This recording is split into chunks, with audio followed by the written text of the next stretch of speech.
Education, healthcare, the economy, all topics that we know, that we learned throughout the election process. They're very important to you. They matter the most to you. And today, many of those are being addressed in Governor Sarah Huckabee Sanders' budget plans that she presented to Arkansas legislators.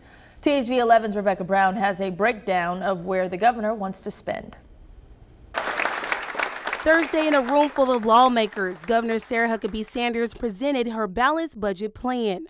I look forward to working with our legislature to increase spending by only 2.89%.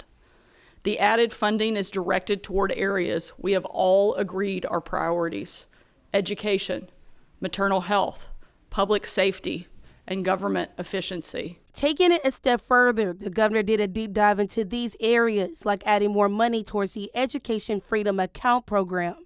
Plus an additional $90 million in set-aside funding to ensure all Arkansas families have access to the full EFA amount. And the new state employee pay plan. The vast majority of this plan's $102 million commitment comes from existing funding streams.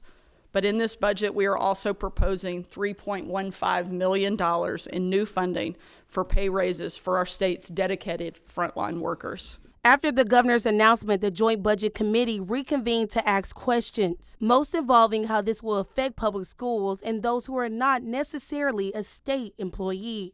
But can you explain to me how we can take over $400 million out of the state funding and it not affect the court order for adequacy in education?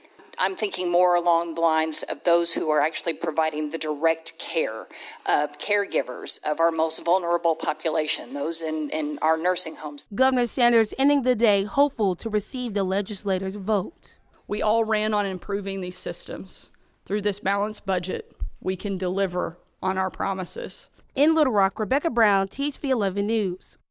Rebecca, thank you. Now, the governor's maternal health care plans would follow recommendations put forward by a task force that she formed earlier this year. But that panel did not recommend extending Medicaid coverage for postpartum care out to 12 months. The governor has said she believes the state has other insurance programs that can handle that.